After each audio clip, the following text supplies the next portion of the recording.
granted.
Siapa nih?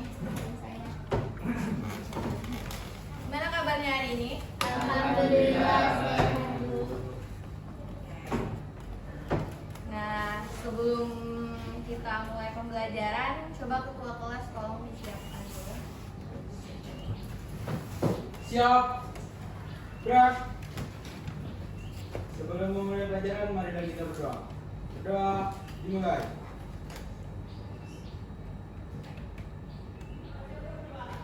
Doa selesai. Beri salam. Assalamualaikum warahmatullahi wabarakatuh. Nah, kita absen terlebih dahulu ya. Iya, Bu. Adriansyah, Hadir, Bu. Ahmad Albar, Hadir, Bu. Afrizal Fakri, Hadir, Bu. Jason, Hadir, Bu. M. Iqbal, Sakit. Hadir. Novita, Andika, Hadir, Bu. Keisha, Hadir Bu. Khairani, Hadir Bu.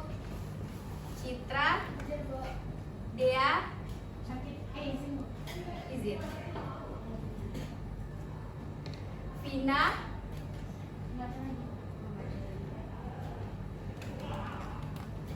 Putri, Rafli, Hadir, Bu. Yudi. Hadir, Bu. Berarti 2 orang ya yang nggak hadir pada hari ini. Iya Bu. Nah baiklah, seperti proses pembelajaran sebelumnya, bahwasanya sebelum kita memulai pembelajaran kita kan membaca Al-Quran terlebih dahulu ya kan. Nah sekarang lanjutkan pembacaan minggu lalu, bacaan minggu lalu. Mulai.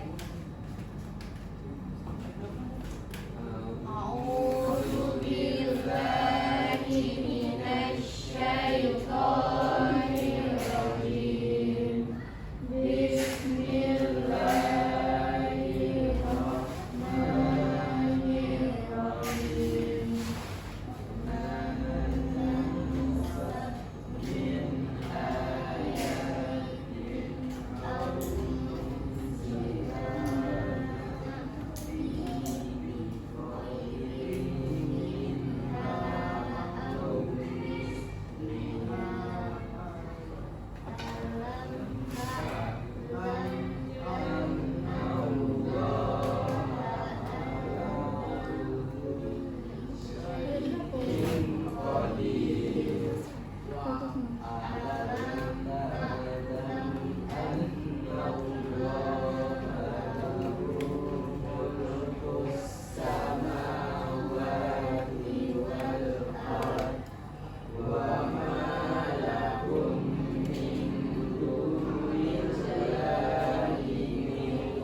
lalu kita membahas tentang Asmaul Husna. Nah, pembelajaran kali ini kita akan membahas tentang malaikat selalu bersamaku. Coba buka bukunya halaman 106.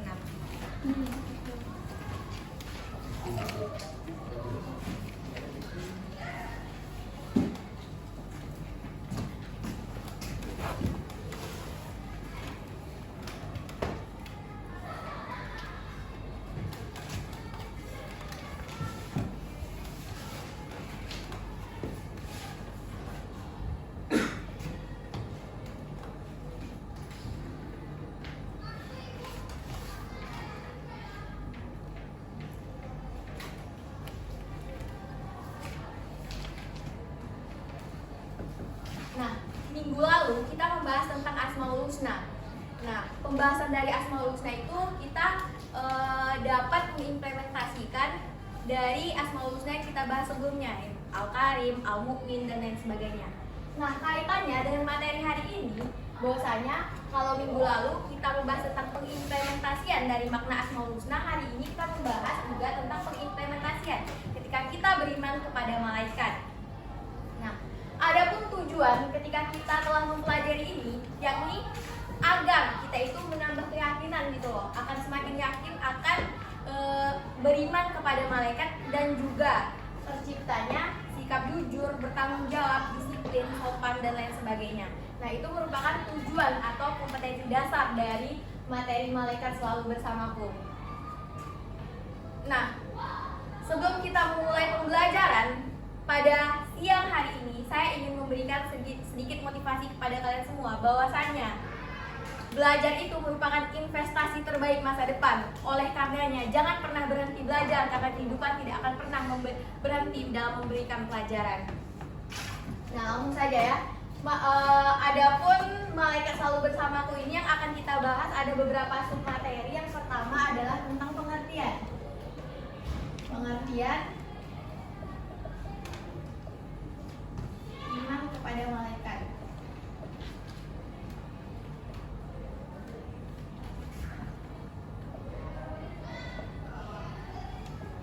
Yang kedua, hukum beriman kepada malaikat.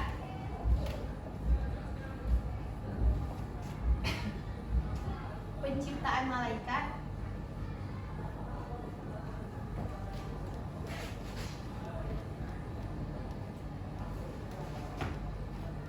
Selanjutnya ada perbedaan antara manusia, jin, dan malaikat.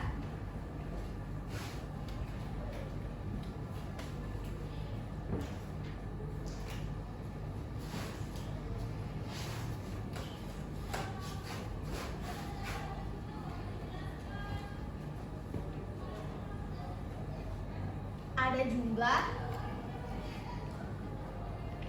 Dan yang terakhir yaitu tugas nama malaikat beserta tugasnya.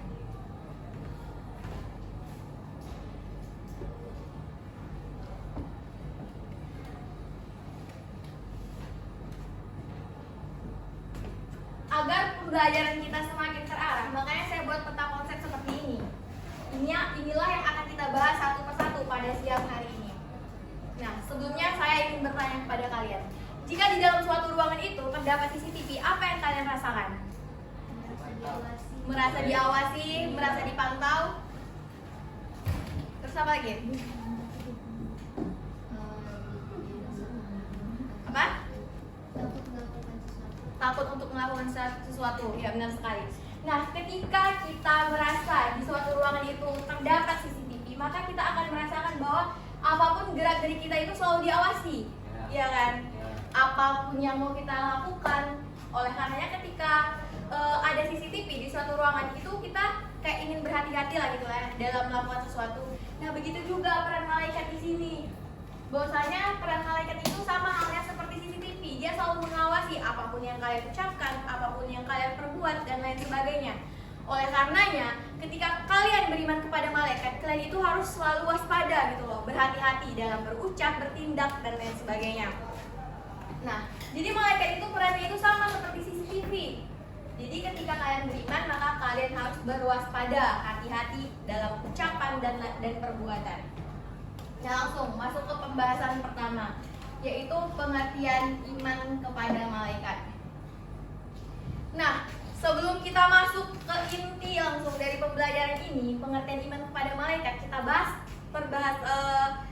pengertian iman secara bahasa maupun istilah. Ada yang tahu nggak? Ada yang tahu? Ada yang tahu? Percaya atau yakin? Iman secara bahasa artinya percaya atau yakin. Kalau secara istilah, Cara istilah ayo dong buka bukunya. meyakini seluruh hati yang makan kuat Itu yang belakang jangan bengong-bengong aja ya. dan Buka buku ya. anggota badan. Apa sekali lagi? Meyakini setulus hati yang mengangkat kuat, mengucapkan dengan lisan dan memakamkan seluruh. Nah, benar sekali. Bahwasanya iman itu secara bahasa adalah percaya dan yakin, sementara secara istilah iman itu adalah percaya atau yakin dengan sepenuh hati, mengucapkan dengan lisan serta mengamalkan dengan seluruh anggota tubuh atau anggota badan. Nah, itu pengertian iman secara umum. Nah, sekarang kita naikkan pengertian iman kepada malaikat. Ada yang tahu nggak? Nah, lanjut. Siapa? Insya. Kesya. Meyakini dengan sepenuh hati bahwa Allah Subhanahu wa Ta'ala menciptakan malaikat sebagai makhluk gaib yang diutus untuk melaksanakan segala perintahnya. Nah, benar sekali. Bahwasanya ketika iman kepada malaikat itu adalah meyakini dengan sepenuh hati bahwasanya Allah itu menciptakan malaikat sebagai makhluk gaib untuk mengatur segala atau untuk menghandle segala perintah-perintah Allah. Bahwasanya malaikat itu semuanya itu taat, tidak ada malaikat yang namanya malaikat durhaka, nggak ada. Karena malaikat itu diciptakan oleh Allah untuk selalu taat beribadah kepadanya dan melaksanakan segala yang diperintahkannya. Nah, itu pengertian dari iman kepada malaikat. Sekarang kita lanjut ke hukum iman kepada malaikat. Hukum iman kepada malaikat. Ada yang tahu nggak hukum iman kepada malaikat apa? Fardu ain. Fardu ain itu adalah wajib bagi setiap individu, ya kan? Jadi hukum beriman kepada malaikat itu adalah fardu ain. Bahwasanya setiap individu muslim itu wajib beriman kepada malaikat. Kenapa? Karena tidak sempurnalah keimanan seseorang apabila dia tidak beriman kepada salah satu rukun iman. Bahwasanya iman kepada malaikat itu termasuk rukun iman yang kedua. Tertera dalam Quran surah Al-Baqarah ayat 285 kalau saya nggak salah. Coba buka bukunya. Coba bisa dibacakan nggak artinya? Salah satu aja. Coba yang di belakang itu. Belakang. Kamu siapa Yudi ya? Kamu Yudi.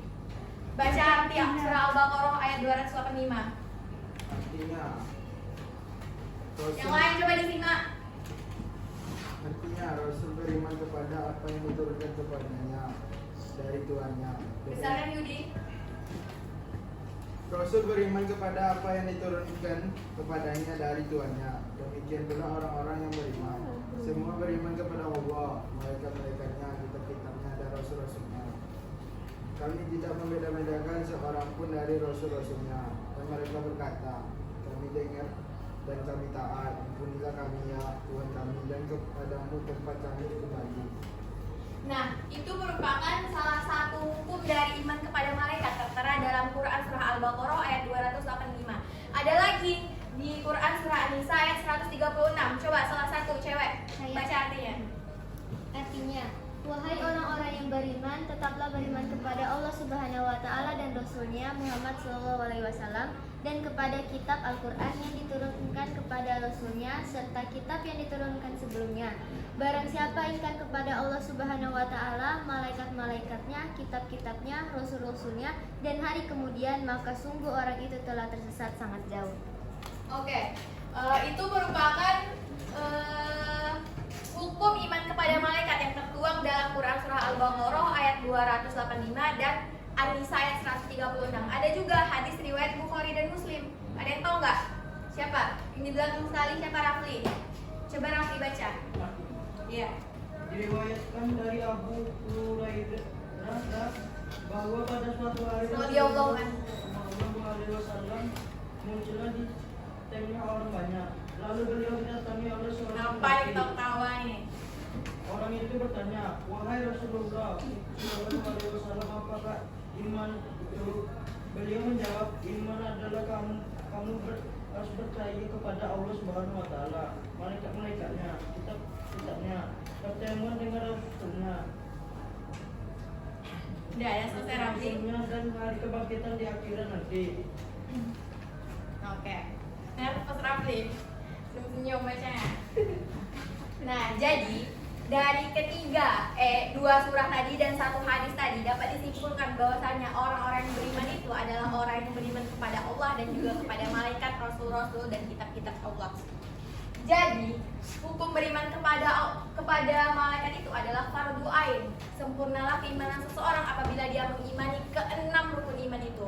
Termasuk salah satu di antaranya adalah iman kepada malaikat. Nah, hukum iman kepada malaikat sudah kita bahas. Selanjutnya tentang penciptaan malaikat. Ada yang tahu nggak malaikat itu tercipta dari apa? Cahaya. Nur atau cahaya, ya kan? Nah, benar. Bahwasanya malaikat itu tercipta dari nur atau cahaya. Malaikat itu tercipta dari nur atau cahaya, sementara manusia itu dari tanah. Dan kalau iblis itu dari apa? Dari api. Walaupun demikian, makhluk yang mulia di sisi Allah itu adalah manusia. Karena kenapa? Karena manusia itu dia itu diberi akal pikiran, malaikat juga diberi akal pikiran, namun malaikat itu akal pikirannya itu statis gitu, tidak berubah-ubah. Tapi kalau manusia itu dia berpikir dengan cara dinamis, berubah-ubah. Oleh karenanya, kenapa manusia itu lebih mulia daripada malaikat? Bahwasanya manusia itu diberi pikiran, dia itu bisa berpikir gitu loh. Dia itu bisa berpikir bahwasanya kalau malaikat itu kan memang diciptakan Allah untuk menaati segala perintahnya, tidak memiliki nafsu dan lain sebagainya. Sementara manusia dia yang mengendalikan dengan menggunakan hati dan juga pikiran. Oleh karenanya kenapa manusia itu lebih mulia, yaitu seperti yang saya jelaskan tadi. Nah, itu mengenai penciptaan malaikat. Sekarang tentang perbedaan antara manusia, jin, dan malaikat. Nah, perbedaan antara manusia, jin, dan malaikat satu aja yang di depan. Perbedaan antara manusia, jin, dan malaikat. Kalau malaikat gaib, kalau manusia nyata, Terus, kalau jin gaib. terus kamu. Kalau malaikat diciptakan dari cahaya atau nur, manusia dari tanah, Oke. jin dari api. Terus kamu. Malaikat tidak memiliki nafsu, manusia memiliki nafsu, dan jin memiliki nafsu. Ya, benar. Buat saya perbedaan antara manusia, jin, dan malaikat itu, manusia itu makhluk nyata, jin dan malaikat itu makhluk gaib. Terus kalau malaikat itu tidak memiliki nafsu, jin dan manusia memiliki nafsu. Kalau malaikat itu tidak makan, tidak minum, dan tidak tidur, jin dan manusia itu minum, makan, dan tidur. Malaikat itu tidak memiliki jenis kelamin, jin dan manusia memiliki jenis kelamin. Malaikat itu selalu taat, di manusia ada yang taat dan ada yang durhaka. Nah, itu merupakan perbedaan antara manusia, jin, dan malaikat. Nah, selanjutnya kita masuk ke jumlah malaikat. Ada yang tahu nggak jumlah malaikat itu berapa?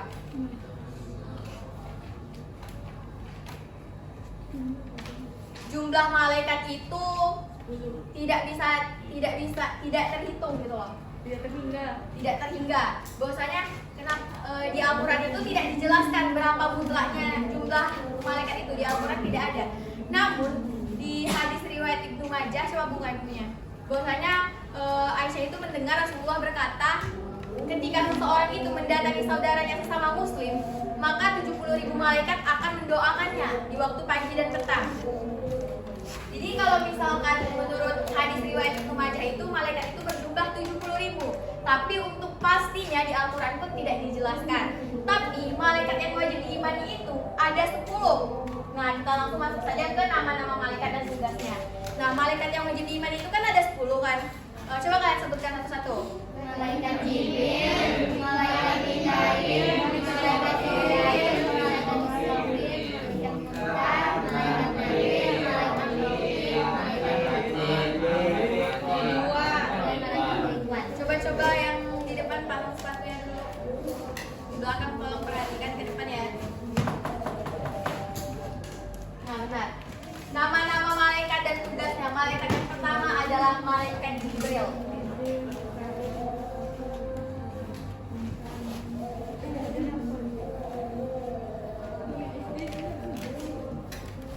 Tenang ya, perhatikan ke depan. Malaikat yang pertama adalah malaikat Jibril. Tugas malaikat Jibril tahu nggak apa? Menyampaikan wahyu dari Allah Subhanahu wa taala Kepada Rasulullah. kepada Rasulullah SAW. Terus menyampaikan kelahiran Nabi Isa kepada ibunya Siti Maryam. Nah, itu tugas dari malaikat Jibril. Nah, malaikat Jibril itu adalah penghulu para malaikat. Ibaratnya ketua lah daripada para malaikat itu ya. Dari 9 malaikat di bawahnya. Nah, malaikat Jibril itu ada nama lainnya, Ruh Al-Qudus dan Ruh Al-Amin. Itu malaikat Jibril yang pertama. Yang kedua adalah malaikat Mikail. Malaikat Mikail ini tugasnya adalah memberikan rezeki dan juga menurunkan hujan. Hujan kan berupa rezeki juga lah ya, kepada seluruh makhluk, manusia, hewan, tumbuhan. Nah, selain itu, apa tugas malaikat Jibril? Malaikat Jibril itu merupakan malaikat utama juga. Setelah malaikat Mikail itu merupakan malaikat utama juga setelah malaikat Jibril. Nah, selain memberikan rezeki dan menurunkan hujan, tugas dari malaikat Mikail ini adalah membantu malaikat Jibril ketika malaikat Jibril itu membelah dada Nabi Muhammad untuk diisi kepada hal yang baik-baik gitu loh, kepada Islam, takwa dan lain sebagainya. Nah, tugas malaikat Mikail ini adalah mengambilkan air Zam-Zam untuk mensucikan hati Nabi Muhammad tadi yang mau dibersihkan oleh malaikat Jibril. Kan malaikat Jibril membelah dada Nabi Muhammad. Itu malaikat Mikail ini yang mengambilkan air Zam-Zam untuk mensucikan hati Nabi Muhammad tadi dari segala sifat yang buruk-buruk lah. Terus malaikat Mikail ini juga menemani ketika Nabi Muhammad itu Isra Miraj, dia menemani malaikat Jibril dalam Isra Miraj Nabi Muhammad SAW. Yang ketiga adalah malaikat apa? Malaikat Israel. Israel. Nggak pakai F. Malaikat Israel. Malaikat Israel ini tugasnya adalah mencabut nyawa. Nah, malaikat Israel ini sama sering disebut itu sebagai malaikat maut ya. Karena dia tugasnya adalah mencabut nyawa, termasuk nyawanya sendiri dia juga yang nyabut. Terus selanjutnya malaikat Israfil. Nah, selanjutnya adalah malaikat Israfil. Malaikat Israfil itu tugasnya adalah meniup sangkakala. Bahwasanya sangkakala atau trompet itu sudah diletakkan di ujung bibirnya berabad-abad. Nah, ketika Allah itu sudah memberikan aba-aba kiamat, maka itulah yang bakal dibunyikan oleh malaikat Israfil itu. Nah, ada seorang sahabat yang bertanya, sebesar apa trompet malaikat Israfil itu? Rasulullah menjawab bahwasanya lebih besar daripada dunia dan isinya. Kayak gitulah. Jadi ketika Allah itu memerintahkan kiamat itu, nah malaikat Israfil ini meniupkan 3 kali sangkakala atau trompet tersebut. Trompet bunyian pertama itu untuk menghancurkan dunia beserta isinya. Bunyian trompet kedua itu untuk mematikan seluruh malaikat dan trompet bunyian ketiga itu adalah untuk membangkitkan semua yang telah mati kemudian dikumpulkan di padang mahsyar. Nah, oleh karenanya sekarang itu malaikat Israfil itu masih santai-santai aja dia, belum melaksanakan tugasnya. Tapi ketika Allah itu udah memberikan aba-aba bahwa hari kiamat, nah gitu loh. Jadi langsung lah ditiup gitu. Jadi selama ini trompet itu hanya diletakkan di ujung bibir malaikat Israfil. Selanjutnya adalah malaikat Munkar dan Nakir. Kita bahas satu paket aja ya. Malaikat Munkar dan Nakir. Malaikat Munkar dan Nakir ini tugasnya adalah apa? Ya, tugasnya adalah menanyakan amal tentang menanyakan amal dari seseorang yang sudah meninggal ya kan. Nah, malaikat Munkar dan Nakir itu akan datang menemui seseorang yang sudah meninggal itu ketika 40 langkah orang yang telah mengantarkannya ke pemakaman itu pergi. Nah, ketika 40 langkah itu mereka udah pergi, nah disitulah datang malaikat Munkar dan Nakir. Nah, malaikat Munkar dan Nakir ini menanyakan, coba perhatikan, menanyakan 3 perkara atau 3 hal. Yang pertama ada yang tahu nggak? Pertanyaan pertama yang akan dilontarkan malaikat Munkar dan Nakir. Siapa Tuhanmu? Yang kedua, apa agamamu? Yang ketiga, siapa nabimu? Kalau kita di dunia ini mungkin pertanyaan tersebut sangat mudah gitu loh untuk dijawab ya kan. Siapa Tuhan kalian? Allah. Apa agama kalian? Islam. Siapa nabi kalian? Nabi Muhammad. Nah, ketika kita tinggal di dunia ini, 3 pertanyaan itu sangat-sangat mudah sekali untuk dijawab. Sangat mudah, bahkan anak kelas 1 SD pun bahkan TK udah bisa ngejawabnya. Tapi ketika kita sudah berada di alam kubur, itu pertanyaan yang sangat sulit dijawab kalau kita tidak memiliki iman. Jadi yang menjawabnya adalah iman seseorang. Ketika orang itu lolos dengan 3 pertanyaan malaikat mungkar dan nakir itu mengenai siapa Tuhanmu, apa agamamu, dan siapa nabimu, maka dia itu akan senang-senanglah menuju hari penghakiman nanti ya, menuju hari kiamat.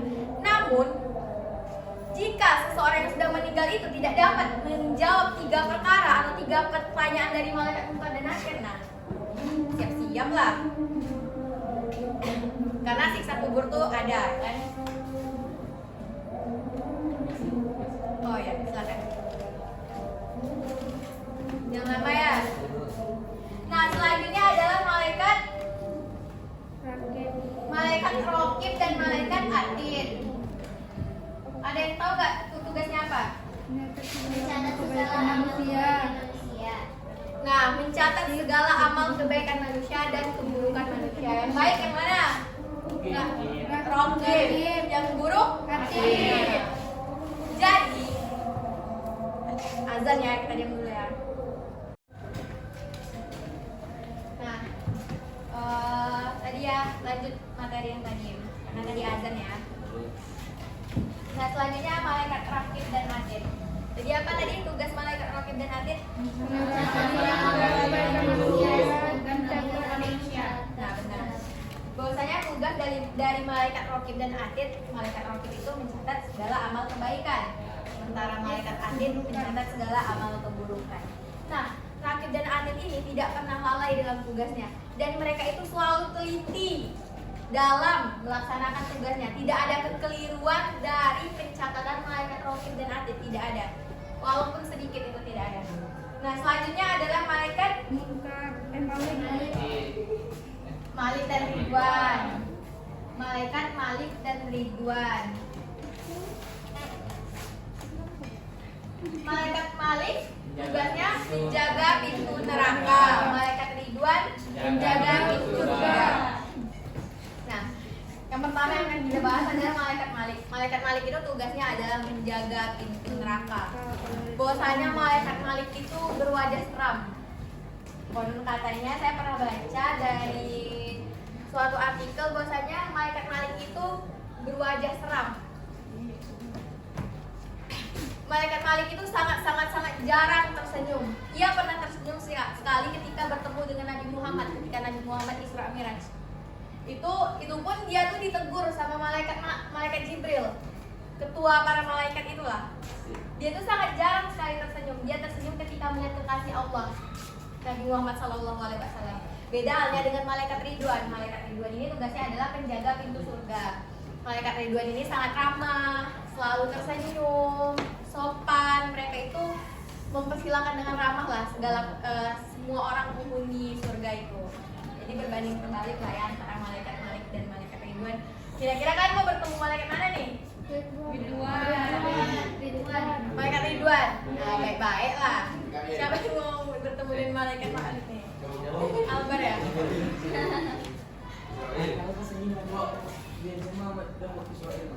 Oh, gimana ya? Malaikat Maut. Nah, kalau mau bertemu dengan malaikat Ridwan, baik-baiklah dalam berkata, berucap, bertindak, dan lain sebagainya. Karena pada hakikatnya kita Islam ini bakal masuk surga semuanya, insya Allah. Amin. Nah, dari penjelasan ini ada yang mau ditanyakan nggak? 2 orang aja. Bu, Oke. jadi kan malaikat Jibril itu mempunyai julukan lain, yaitu Al-Amin sama Al-Qudus. Nah, maksud dari Al-Amin sama Al-Qudus itu apa ya, Bu? Nah, malaikat Jibril itu memiliki 2 julukan, yakni Al-Amin dan Al-Qudus. Al-Qudus dan Al-Amin. Ruh Al-Qudus dan Ruh Al-Amin. Ruh Al-Qudus itu bahwasanya malaikat Jibril itu dialah yang menyampaikan wahyu dari Allah kepada Nabi Muhammad SAW, menyampaikan Al-Quran. Nah, kenapa dia disebut Ruh Al-Amin? Karena malaikat Jibril itu yang membantu Nabi Muhammad SAW dalam membaca Al-Quran, sehingga bacaan Nabi Muhammad itu benar dan baik. Di malaikat dia dikatakan Ruh Al-Qudus karena dia menyampaikan wahyu dari Allah kepada Nabi Muhammad SAW. Dia dikatakan Ruh Al-Amin karena dia membantu Nabi Muhammad dalam membaca Al-Quran, sehingga bacaannya baik dan benar. Itu kan awalnya Nabi Muhammad itu gak bisa membaca, ya kan? Tapi dia dipeluk erat oleh malaikat Jibril, disuruh membaca. Makanya ayat yang pertama turun itu adalah Al-Alaq ayat 1-5. Iqra bismi rabbikal ladzi khalaq. Nah, selanjutnya ada yang mau ditanyakan nggak? Oke. Mengapa kita harus beriman kepada malaikat? Padahal kan malaikat makhluk gaib, nggak bisa dilihat. Nah, mengapa kita harus beriman kepada malaikat sementara malaikat itu adalah makhluk gaib atau tidak bisa dilihat atau kasih percaya? Nah, tadi seperti yang di penjelasan awal-awal sudah saya jelaskan bahwasannya wajib bagi seorang mukmin untuk beriman kepada malaikat, karena beriman kepada malaikat termasuk rukun iman yang kedua. Rukun iman kedua. Jadi, dan Allah pun sudah menyebutkan bahwasannya malaikat itu diciptakan memang sebagai makhluk gaib. Jadi walaupun kita tidak bisa melihat malaikat tersebut, kita wajib mengimaninya karena iman kepada malaikat tertuang dalam rukun iman yang kedua. Jadi ketika seseorang itu beriman kepada Allah, ia harus beriman kepada malaikat. Tidak sempurna keimanan seseorang apabila dia tidak mengimani salah satu dari rukun iman. Nah, karenanya walaupun malaikat itu makhluk gaib dan memang sudah dijelaskan bahwa malaikat itu makhluk gaib, tetapi kita memang wajib untuk mengimani malaikat tersebut. Nah, baiklah, tadi seperti yang sudah saya janjikan bahwasanya 2 penanya saja, ya kan, karena menghemat waktu juga. Nah, sekarang saya mau, ini kan udah duduk per kelompok kan, sekarang saya mau membagikan 4 gambar ini kepada masing-masing kelompok. Ini 1 kelompok kan.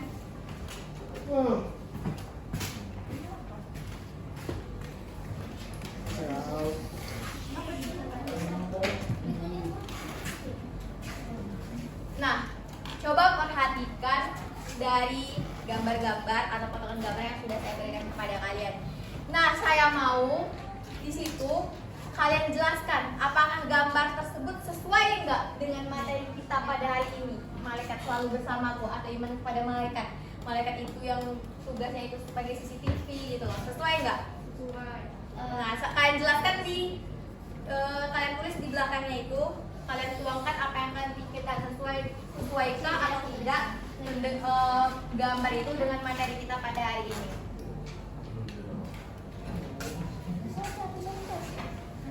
Saya kasih waktu 5 menit ya.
Oke, coba perhatikan, udah selesai semuanya ya.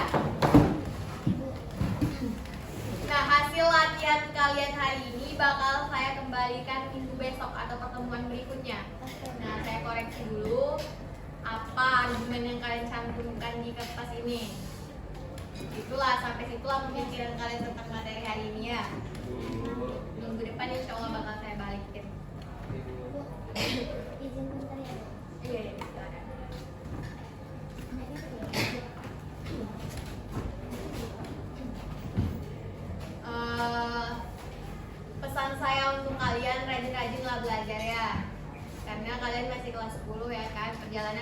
panjang juga.